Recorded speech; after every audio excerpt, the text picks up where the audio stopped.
नमस्कार मित्रों, आपकी अपनी कोचिंग सुमन हिंदी क्लास में आपका हार्दिक स्वागत है।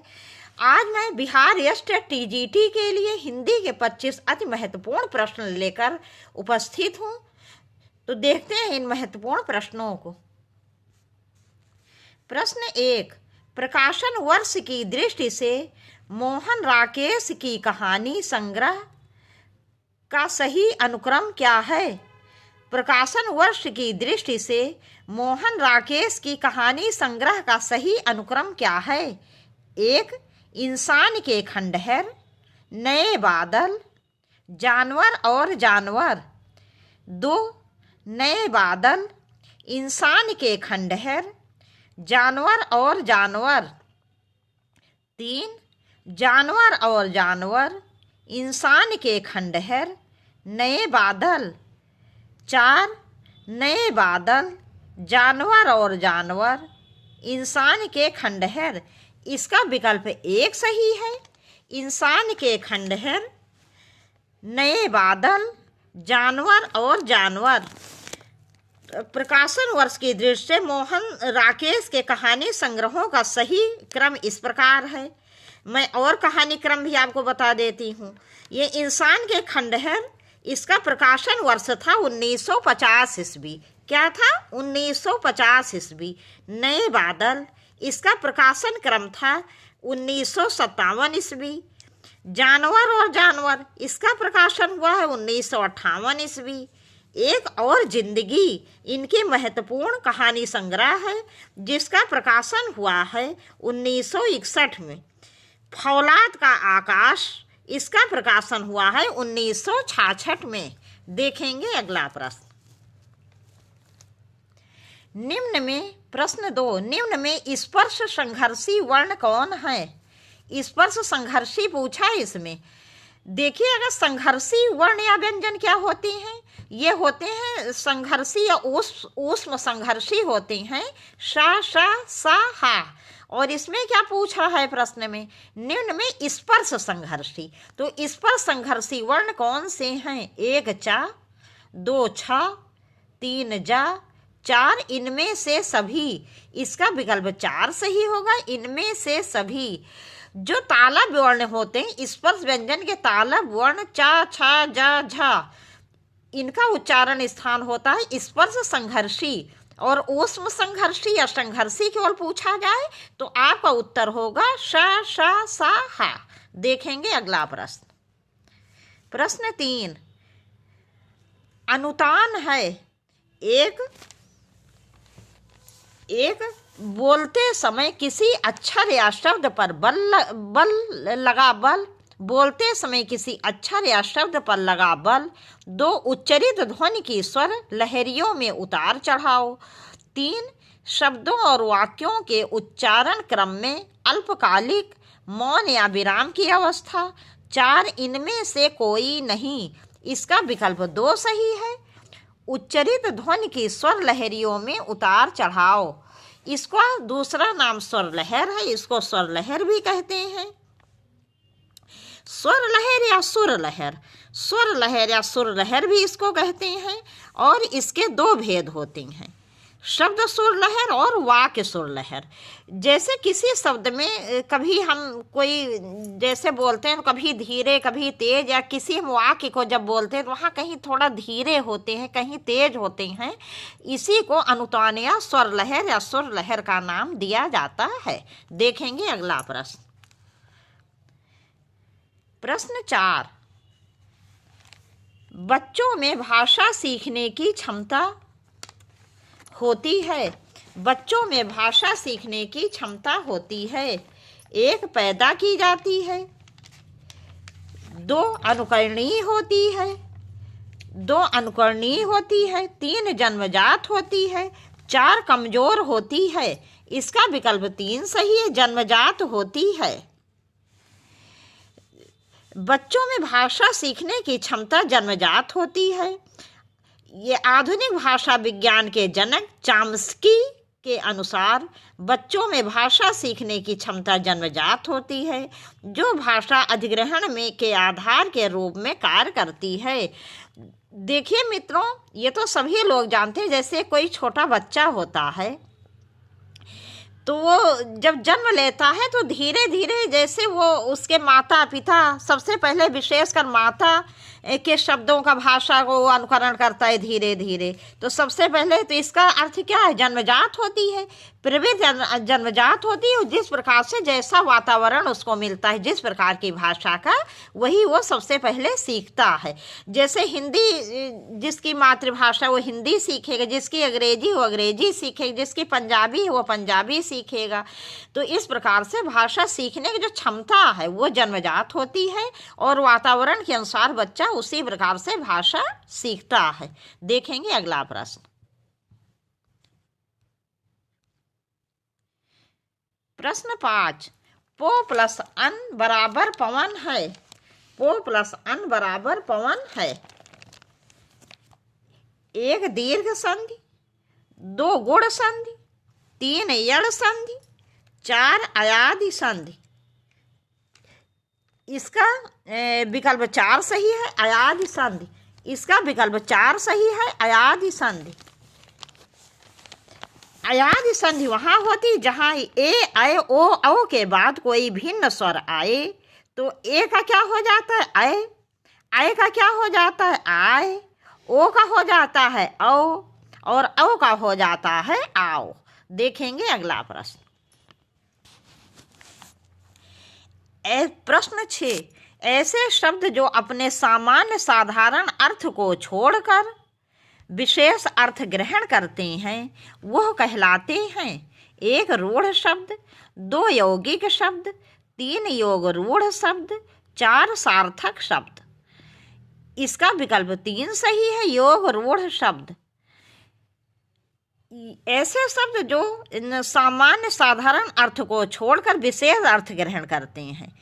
अर्थात कहने का अर्थ ये है, जैसे समास में मुख्य रूप से 2 पद होते हैं, तो समास को आप छोड़ दो, योग रूढ़ शब्दों को लेते हैं।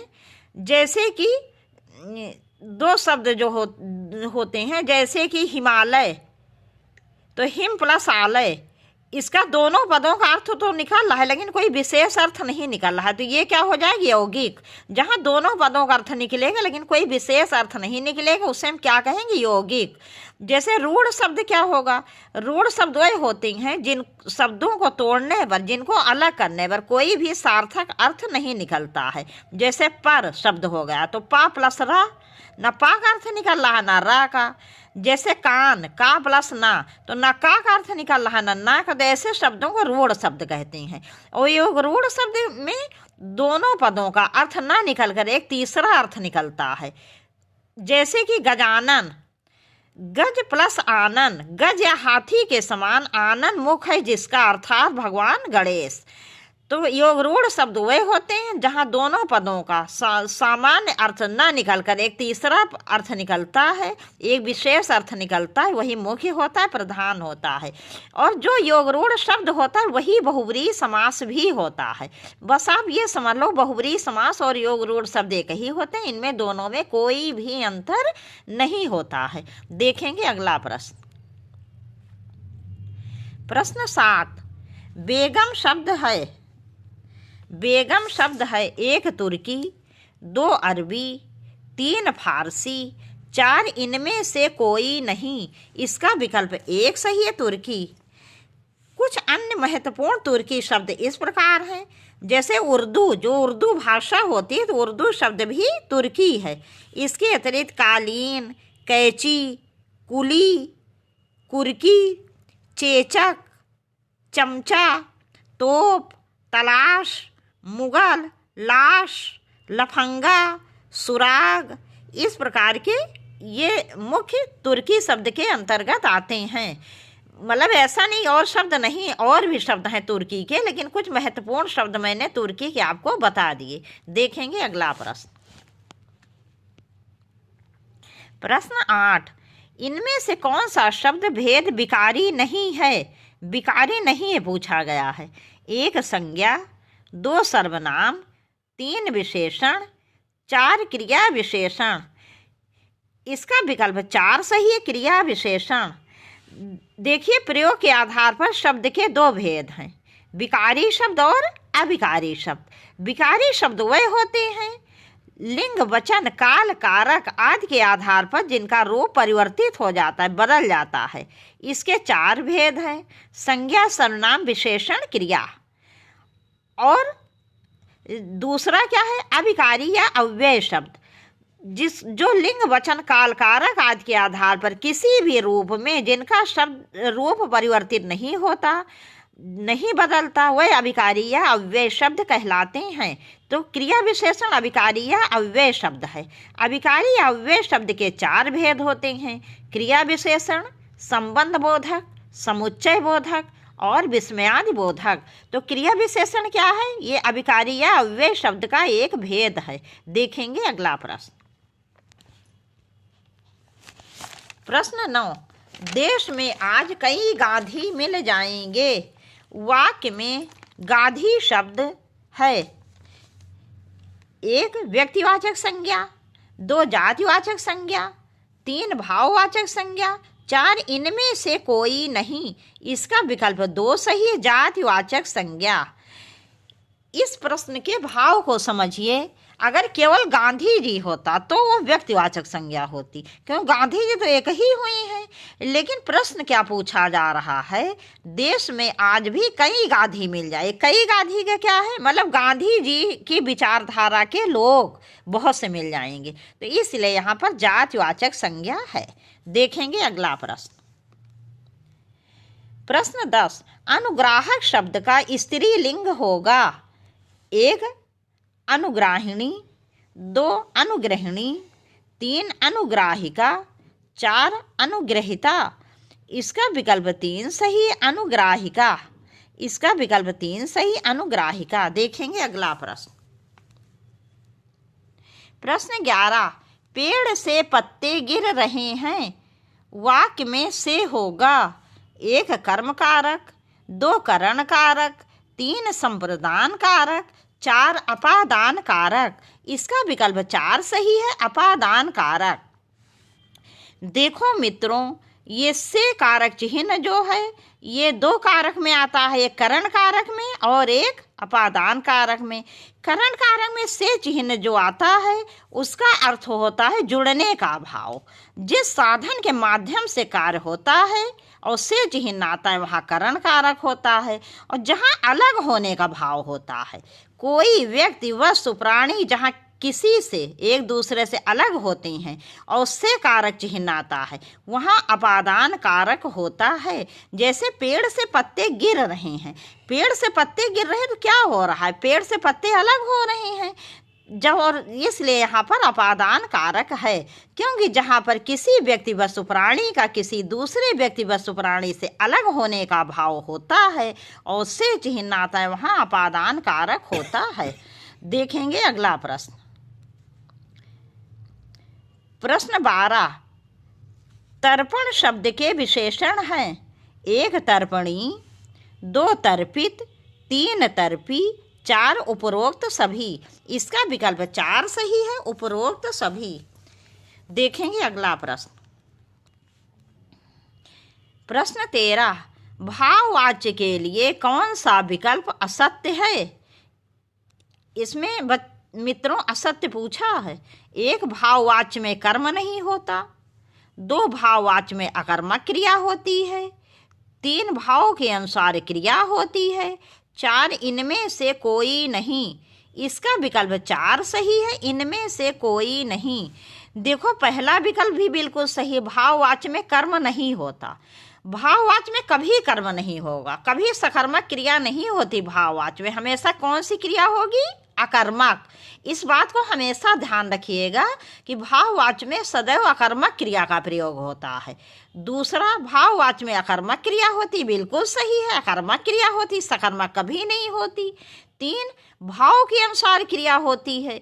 जी हाँ, क्रिया किसका अनुसरण करती है, भाव का। इसलिए तीनों ही विकल्प जो हैं ये सही हैं, इसलिए विकल्प 4 आपका सही होगा। देखेंगे अगला प्रश्न। प्रश्न 4, इनमें निपात अव्यय है। एक ही, दो जी, तीन ओ, 4A। इसका विकल्प इसका ही और जी, इसमें जो दोनों ही निपात हैं, तो आप ये समझ लो ये ही भी निपात है और जी भी निपात है। एक और दो दोनों ही निपात के अंतर्गत आएंगे। निपात अव्यय वहाँ होता है अव्यय के 4 भेदों में से बिल्कुल भी नहीं आता है। यदि आपसे अव्यय के भेद पूछे जाएं तो आप 4 ही लिखेंगे। कौन कौन से? क्रिया विशेषण, संबंध बोधक, समुच्चय बोधक, विस्मयाद बोधक। निपात को हम अलग से पढ़ते हैं। किसी बात पर विशेष बल देने के लिए, जोर देने के लिए निपात अव्यय का प्रयोग किया जाता है।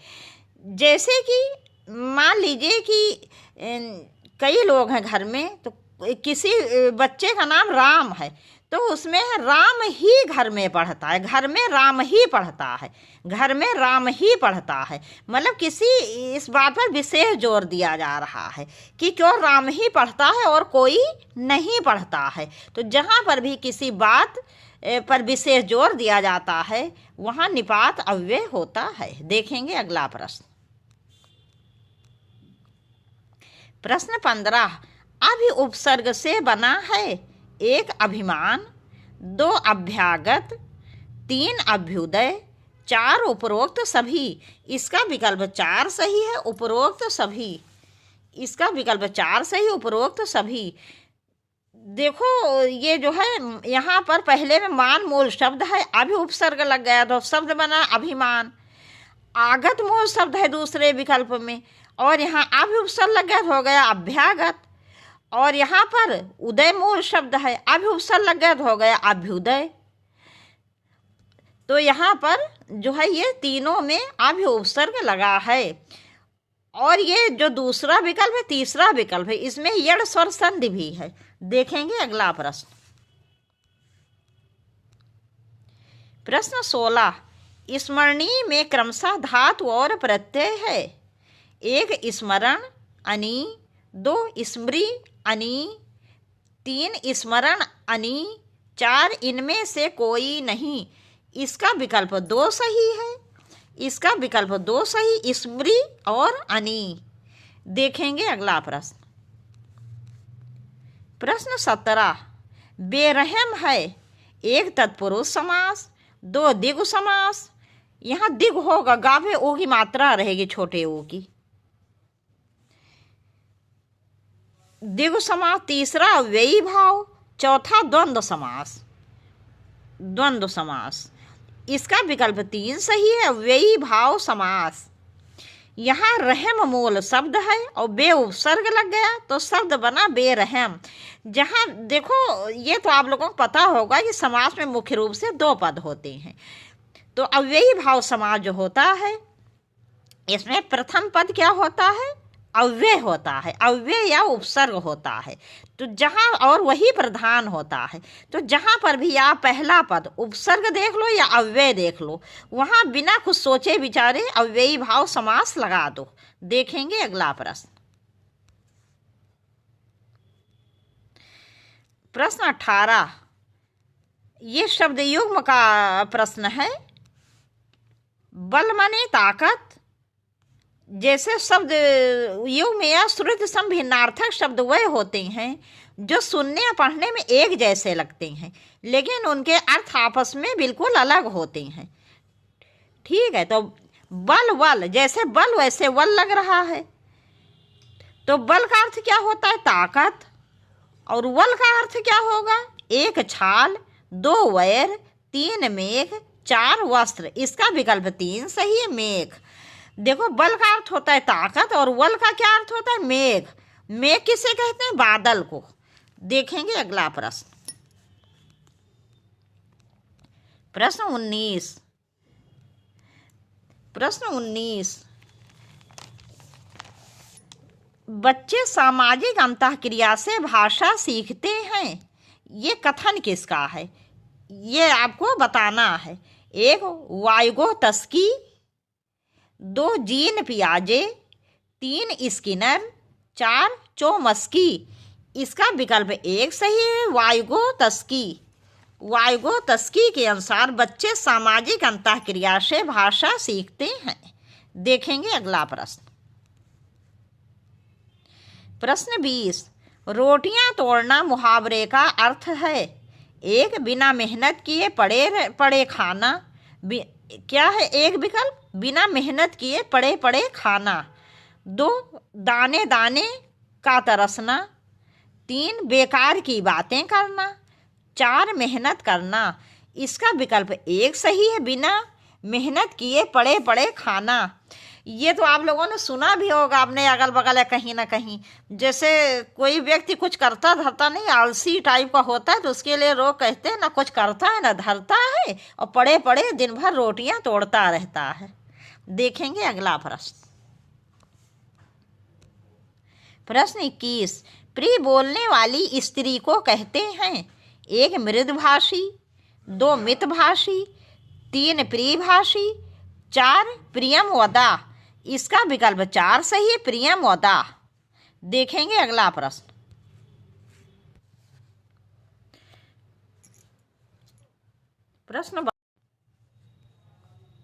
देखेंगे प्रश्न 22, इनमें से कौन शब्द अलंकार नहीं है? नहीं पूछा गया, इसमें शब्द अलंकार नहीं है। 1, अनुप्रास। 2, उपमा। 3, श्लेष। 4, वक्रोक्ति। इसका विकल्प 2 सही है, उपमा। शब्द अलंकार वहां होता है जहां शब्दों के द्वारा काव्य सौंदर्य में वृद्धि होती है। इसके 7 भेद हैं। कितने भेद हैं शब्द अलंकार के? 7। और अर्थालंकार कहाँ होता है? अर्थालंकार वहां होता है जहां अर्थ के द्वारा काव्य सौंदर्य में वृद्धि होती है। तो उपमा अलंकार अर्थालंकार के अंतर्गत आता है। जहां किसी व्यक्ति वस्तु प्राणी की तुलना किसी विशेष प्रसिद्ध व्यक्ति वस्तु प्राणी से की जाती, वहाँ उपमा अलंकार होता है। मतलब दोनों बिल्कुल आपस में भिन्न होते हैं, लेकिन किसी न किसी गुण में समानता होती है, जिसके कारण कि किसी एक व्यक्ति वस्तु प्राणी की तुलना दूसरे व्यक्ति वस्तु प्रसिद्ध व्यक्ति वस्तु या प्राणी से की जाती है। उपमा अलंकार के 4 अंग होते हैं: उपमेय, उपमान, साधारण धर्म और वाचक शब्द। उपमेय किसे कहते हैं? उपमेय उसे कहते हैं जिसकी तुलना की जाती है। उपमान उसे कहते हैं वो प्रसिद्ध व्यक्ति वस्तु प्राणी जिसको सब लोग जानते हैं, तो उसे क्या कहेंगे? उपमान। साधारण धर्म क्या होता है? जो वो गुण या विशेषता जो उपमेय और उपमान दोनों में समान रूप से होती है। जैसे कि सीता का मुंह चंद्रमा के समान सुंदर है, तो सुंदर मुंह भी है और चंद्रमा भी है। तो यहाँ सुंदर शब्द क्या हो गया? ये हो गया साधारण धर्म। वाचक शब्द क्या होता है? सा, सी, से, तुल्य, इस प्रकार के शब्दों को वाचक शब्द कहते हैं। देखेंगे अगला प्रश्न। प्रश्न 23, मुदित महीपति मंदिर आए, सेवक सचिव सुमंत बुलाए। पद में कौन सा अलंकार है? 1, अनुप्रास। 2, श्लेष। 3, वक्रोक्ति। 4, अनुप्रास और श्लेष। यहाँ विकल्प 1 सही है, अनुप्रास। यहाँ पर अनुप्रास अलंकार है। जहाँ पर एक ही वर्ण की आवृत्ति होती है, एक ही वर्ण कई बार आता है, वहाँ अनुप्रास अलंकार होता है। यहाँ माँ और सा वर्ण की आवृत्ति हुई है, इसलिए यहाँ पर अनुप्रास अलंकार है। देखेंगे अगला प्रश्न। प्रश्न 24, इनमें से कौन छंद का अंग है? इनमें से कौन छंद का अंग है? 1, भाव। 2, यड़। 3, यति। 4, इनमें से सभी। इसका विकल्प 3 सही है, यति। छंद किसे कहते हैं? हिंदी साहित्य कोश के अनुसार अक्षरों की संख्या एवं क्रम, मात्रा गणना तथा यति गति आदि से संबंधित विशिष्ट नियमों से नियोजित बधी हुई पद्य रचना छंद कहलाती है। छंद के अंग कितने होते हैं? विशेषकर छंद के 7 अंग होते हैं: चरण या पाद, वर्ण, मात्रा, गण, गति, यति, तुक। ये सब छंद के विशेष अंग हैं। चरण या पात हो विशेष रूप से होते हैं। चरण पात किस में होते हैं? ये होते हैं मात्रिक छंद में। और गढ़ किस में होते हैं? ये होते हैं वर्णिक छंदों में। गद्य किसे कहते हैं? गति वो होती है जैसे कि जिस तरह से छंद को गाया जाता है। छंद केवल काव्य में होता है, गद्य में कभी भी इसका प्रयोग नहीं किया जाता। यद्य किसे कहते हैं? जहाँ पर हम रुकते हैं थोड़ी देर लिए। तुक क्या होता है? जैसे पहली लाइन दूसरी लाइन के जो अंत में तुक मिलते हैं, जैसे आई जाई, ये इसे हम तुक कहते हैं। अब मात्रा क्या होती है? मात्रा के दो भेद होते हैं। छंद में को पढ़ने गाने में लगने वाला समय जो होता है इसी को हम मात्रा कहते हैं। इसमें दो मात्राएं होती, ह्रस्व मात्रा और दीर्घ मात्रा। देखेंगे अगला प्रश्न। प्रश्न 25 तथा इस वीडियो का अंतिम प्रश्न। हर गीत का छंद के संबंध में कौन सा विकल्प असत्य है? यहाँ असत्य पूछा गया है। यह मात्रिक समछंद है। 2, इसके प्रत्येक चरण में 28 मात्राएं होती हैं। 3, 16 और 12 मात्राओं पर यति का प्रचलन है। 4, दोहा और रोला छंदों को मिलाने से भी यह छंद बन जाता है। इसका विकल्प 4 सही है। दोहा और रोला छंदों को मिलाने से भी यह छंद बन जाता है। देखो मित्रों, ये पहला विकल्प बिल्कुल सही, मात्रिक समछंद है। मात्रिक समछंद वहाँ होता है जहाँ चारों चरणों, देखो छंद में विशेष रूप से 4 चरण होते हैं अधिकतर छंदों में। मैं ये नहीं कह रही हूँ कि सभी छंदों में 4 चरण होते हैं, लेकिन लगभग अधिकतर छंदों में 4 चरण होते हैं।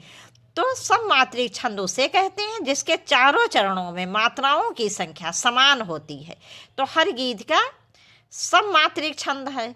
दूसरा, इसके प्रत्येक चरण में 28 मात्राएं होती, ये भी बिल्कुल सही है, 28 मात्राएं होती हैं।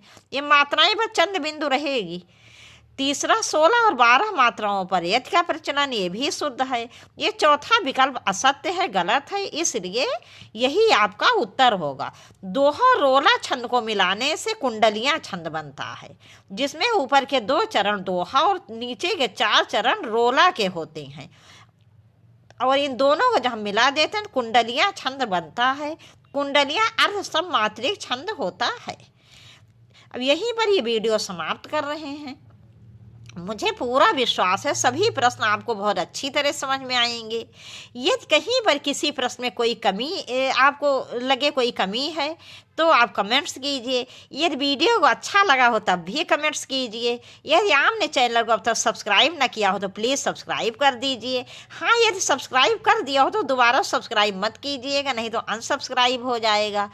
आपसे जल्दी ही मिलेंगे बहुत अच्छे प्रश्नों के साथ। बस एक निवेदन आपसे और है कि वीडियो को ज़्यादा से ज़्यादा शेयर करिए, जिससे आपके अधिक से अधिक मित्रों को इसका लाभ मिल सके। नमस्कार।